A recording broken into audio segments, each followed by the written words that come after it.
So I get asked all the time, what is golden hour and why does it matter? So I thought it would be helpful if we shot at golden hour. So I'm here at La Jolla Cove, which is one of my favorite places to shoot. I'm actually doing a maternity photo shoot here in about 15 or 20 minutes. But I wanted to record just really quickly to talk about golden hour and why it's important. Partly because I did a maternity shoot earlier in the day, and while it was beautiful and looked fantastic. That is gorgeous.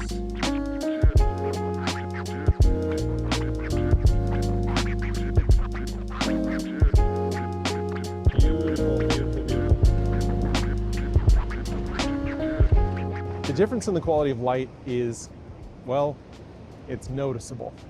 So now, before you come at me in the comments about the fact that any good photographer should be able to shoot at any time of day, in any condition, you're not wrong. Photography is about telling a story, and it's about bringing out emotions in the various ways that you shoot your subjects. But that doesn't mean that there aren't ways to do it better, and that there aren't times of day that honestly are just a little bit easier to get that epic cinematic quality look. But let's talk about the science just really quickly. There are two things that actually make golden hour just better. Number one is that light is going to be coming in at a lower angle, and you're far less likely to end up with shadows on your subjects. The angle of the light can absolutely matter, and if it's coming right down onto your subject from right above, it can create those very harsh shadows on their face. And that can honestly make a less flattering portrait. So at 4 or 5 o'clock in the afternoon, when you're 30, 45 minutes away from sunset, you get a much more horizontal looking light, and it's much more pleasing when it hits your subject, their face, and their features. So if I step closer into the light, you can see that I've got light on the side of my face, but it's relatively soft and it looks relatively pleasing, although please forgive the subject in this case. But it is just a little bit better than if we were at noonday sun. I've got less shadows on my face, and the difference between the light on this side and the light on that side is not as significant or severe. And we're not even fully into golden hour yet. We've got probably a good 15 to 30 minutes to go.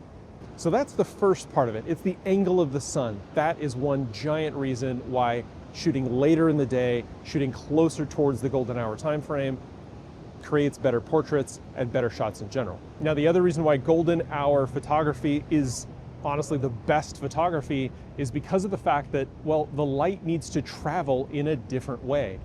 See, when the light comes from the sun to us and we see it in our eyes and it lights up the things around us, it has to travel through Earth's atmosphere. I warned you this was going to be science.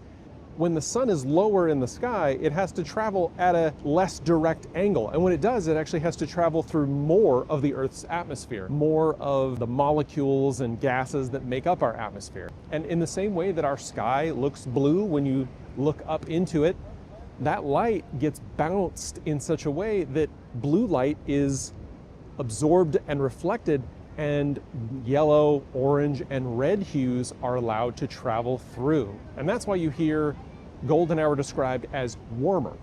And one other thing is, because we're here on the coast, there's so much humidity in the air, the light is additionally spread through all of the water, and all of those little particulates that are in the air become even more fuzzy, hazy, which creates a softer light that is even more pleasing on the human face. But that's enough about that. I've got to head to my photo shoot.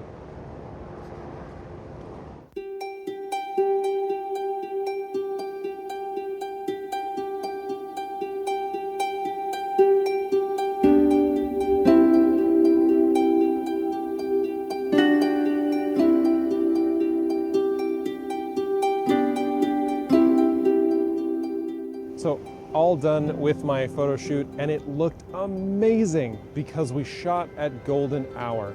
The light was soft, the light was pillowy, it wasn't harsh, it wasn't sharp, and I was able to angle my subject in pretty much any direction that I wanted. You get phenomenal light at golden hour. It might not be the most light, but it's the best light. It's so soft, it's so warm, it looks so amazing. And now, golden hour will last just after sunset, but as you can see, we're really just dealing with reflected light here.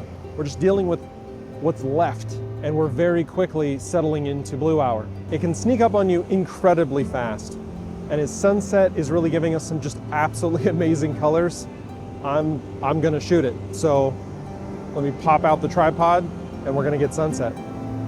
Now, there are absolutely best practices that you can use during non-golden hour time when the light is a little more harsh. So don't feel bad if you scheduled a photo shoot and it wasn't golden hour.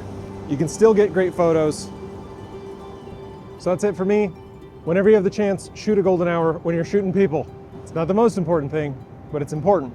If you've made it this far in the video and you're curious, I am shooting on the Sigma 35mm f1.4. It's the lens I do almost all of my videos on. It is an EF lens adapted to RF. I am currently shooting at f1.4, 1/50th of a second for 24p at ISO 1600. I love fast glass. Anyway, thank you so much for watching. I've got memberships available on the channel. Don't forget about my Instagram giveaway. But seriously, whenever you can, shoot a golden hour.